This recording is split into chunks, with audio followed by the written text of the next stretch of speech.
नमस्कार मेरे प्यारे दर्शकों, स्वागत है आप सभी का। दर्शकों, उस दिन बस स्टॉप पर बहुत भीड़ थी। हर कोई अपने आने जाने के लिए भाग दौड़ कर रहा था। बस स्टॉप के बाहर एक ठेले पर समोसे तले जा रहे थे। उसका कपड़ा पसीनों से भीगा और माथे पर चिंता की लकीरें साफ दिख रही थी। उसका नाम था उदय प्रताप। एक समय वह एक साधारण लेकिन मेहनती इंसान था। दर्शकों, आप वीडियो तो देख लेते हैं, लेकिन लाइक और सब्सक्राइब करना भूल जाते हैं। चैनल को सब्सक्राइब जरूर करें और हां, वीडियो को पूरा जरूर देखें। दर्शकों, उसने अपनी पत्नी की पढ़ाई के लिए अपनी पूरी जमा की हुई पूंजी खर्च कर दी थी। अब हालात ऐसे हो गए कि वह बस स्टॉप पर समोसे बेचने पर मजबूर था। फिर भी उसे किसी से कोई दुख नहीं था। वह अपने जीवन में खुश था। उसी समय एक वातानुकूलित बस आई। कुछ यात्री बस से उतरे, कुछ बस पर चढ़ गए। उदय प्रताप ने रोज की तरह आवाज लगाई, गर्म समोसे लो में लो। लेकिन इस बार कुछ अलग हुआ। अचानक बस स्टॉप पर हलचल मच गई। बस स्टाफ प्रबंधक दौड़ते हुए आए, गार्ड चौकन्ने हो गए। कुछ लोग हाथ जोड़कर एक लाइन में खड़े हो गए। तभी एक चमचमाती गाड़ी बस स्टॉप पर आकर रुकी। उसके पीछे 3 और गाड़ी चारों ओर सन्नाटा छा गया। उस गाड़ी से एक महिला उतरी। रेड और गोल्डन साड़ी पहनी थी। आंखों पर काला चश्मा था। चेहरे पर सख्त भाव थे। वह थी डीएम संध्या। उनके साथ सुरक्षाकर्मी भी थे। उनकी चाल तेज थी। चेहरों पर अधिकारियों वाला तेज, आंखों में घमंड साफ झलक रहा था।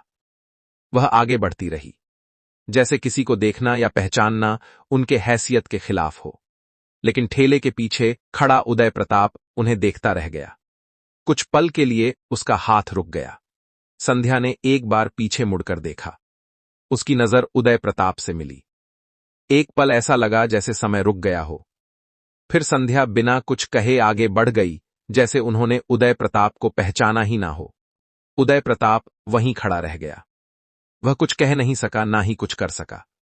उसे जैसे अंदर से बड़ा झटका लगा हो। वहां आसपास खड़े लोग उसकी तरफ देखने लगे। कोई हंस रहा था तो कोई आपस में बातें कर रहा था। कोई बोला, अरे यह समोसे बनाने वाला डीएम मैडम का पति है क्या? अब मैडम को कहां याद होगा ऐसे आदमी को। ऐसी बातें सुनकर उदय प्रताप को बहुत अपमान महसूस हुआ। तभी 3 पुलिस वाले वहां आए।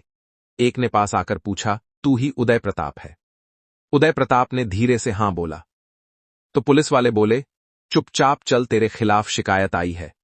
बस स्टॉप पर बिना अनुमति ठेले लगाना, गंदगी फैलाना, अफसर के सामने हंगामा करना। उदय प्रताप कुछ समझ नहीं पाया। उसने कहा, मैंने कुछ गलत नहीं किया। लेकिन किसी ने उसकी बात नहीं सुनी।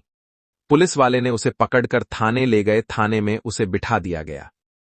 फिर एक दरोगा चिल्लाया, बहुत बना है, डीएम का पति। मैडम ने खुद कहा है, इसे सही करो। उदय प्रताप की आंखों में आंसू भर आए। उसने कहा, मैं संध्या का पति हूं। मैंने क्या किया है? अभी बात पूरी भी नहीं हो पाई थी कि उसकी पीठ पर डंडा पड़ा। थाने में सब हंसने लगे।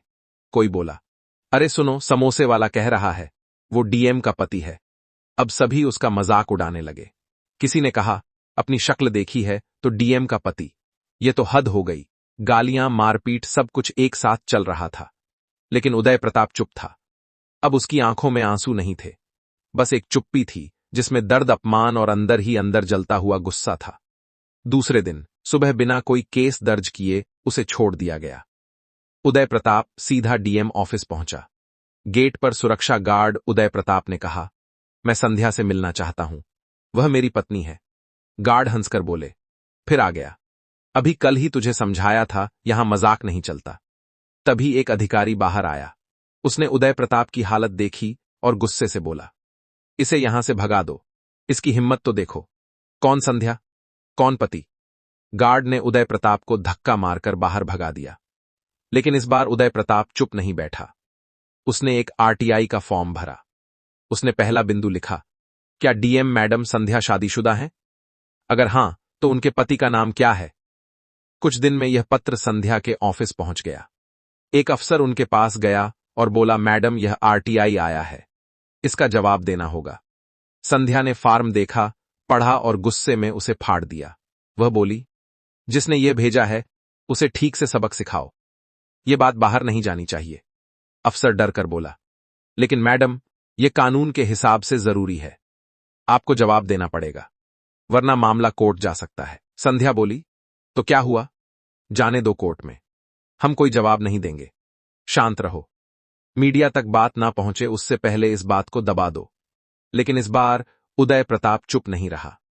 एक लोकल पत्रकार ने उदय प्रताप को खोज निकाला। उदय प्रताप ने मीडिया के कैमरे के सामने कहा, मैं संध्या का पति हूं, मैंने ही उसे पढ़ाया है, अपनी जमीन बेचकर उसको दिल्ली भेजकर कोचिंग कराई। आज वह डीएम है, लेकिन वह मुझे पहचानने से इनकार कर रही है। यह वीडियो सोशल मीडिया पर वायरल हो गया। टीवी पर हेडलाइन चली, क्या बस स्टॉप पर समोसे बेचने वाला डीएम का पति है? डीएम ने बस स्टॉप पर अपने पति को नहीं पहचाना। अब यह मामला पुलिस थाने या ऑफिस तक सीमित नहीं रहा, यह जनता और मीडिया के बीच पहुंच चुका था। उदय प्रताप ने कोर्ट में केस किया।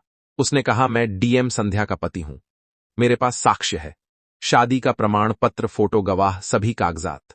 अगर कोई अधिकारी इसे झूठा समझे तो यह मेरी इज्जत का अपमान है। कोर्ट ने सुनवाई की तारीख तय की। खबर मीडिया तक पहुंच गई। अब मामला और ज्यादा बड़ा हो गया। डीएम मैडम अब सवालों में थी। उदय प्रताप को कुछ लोगों से धमकियां मिलने लगी। किसी ने उसको धमकाया भी।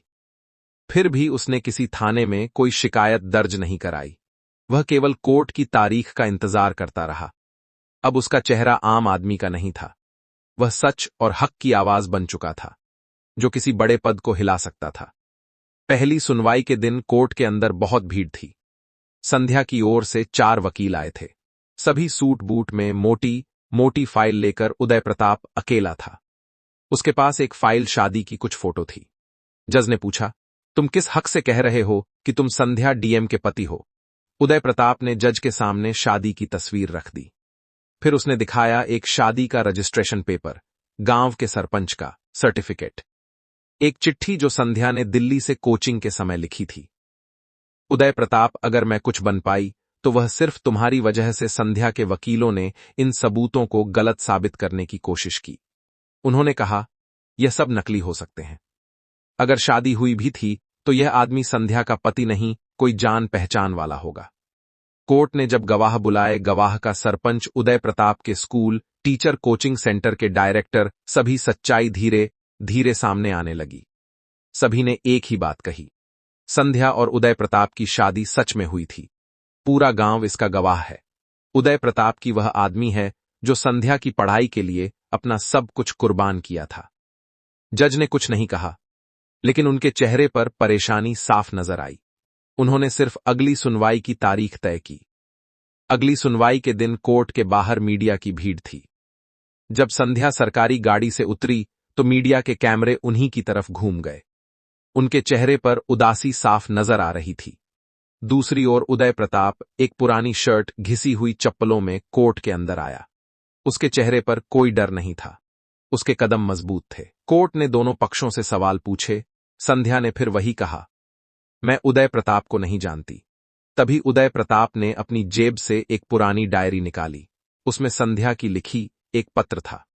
उदय प्रताप, मैं आज इंटरव्यू देने जा रही हूं। आपने ही मुझे यहां तक पहुंचाया है, बस दुआ करो कि मैं पास हो जाऊं। पूरे कोर्ट में सन्नाटा छा गया। संध्या की नजर नीचे झुक गई। जज ने उस समय कुछ नहीं कहा, लेकिन फैसला सुरक्षित रख लिया। फैसले वाले दिन कोर्ट में बहुत भीड़ थी। जज ने फैसला सुनाया। यह बात सच है कि संध्या और उदय प्रताप की शादी हुई थी। संध्या ने जानबूझकर अपने पति की पहचान छिपाई। इस फैसले के बाद शाम को उदय प्रताप अपने समोसे के ठेले पर लौट आया। वह पहले के जैसे समोसे बना रहा था। इस बार उसके चेहरे पर कोई दुख नहीं था, ना कोई गार्ड, ना सरकारी गाड़ी, ना कोई अफसर, बस वही पुराना ठेला, वही सामान, वही बस स्टॉप। लेकिन अब अंतर था, हर कोई आने जाने वाला व्यक्ति उदय प्रताप को इज्जत से देखता। उसी बस स्टॉप पर एक आदमी उसके पास आया और बोला, उदय प्रताप भैया, आप जैसे लोग ही इस सिस्टम से लड़ सकते हैं। उदय प्रताप ने कुछ नहीं कहा, बस मुस्कुराते हुए एक समोसा थाली में रखा और बोला, गर्म है, ध्यान से खाना। दोस्तों, क्या आप भी मानते हैं सच्चाई चाहे कितनी भी दबा दी जाए, एक करना ना भूले। दर्शकों, मिलते हैं ऐसी ही इंटरेस्टिंग और खतरनाक कहानी के साथ। तब तक के लिए आप सभी का तहे दिल से धन्यवाद। जय श्री राम।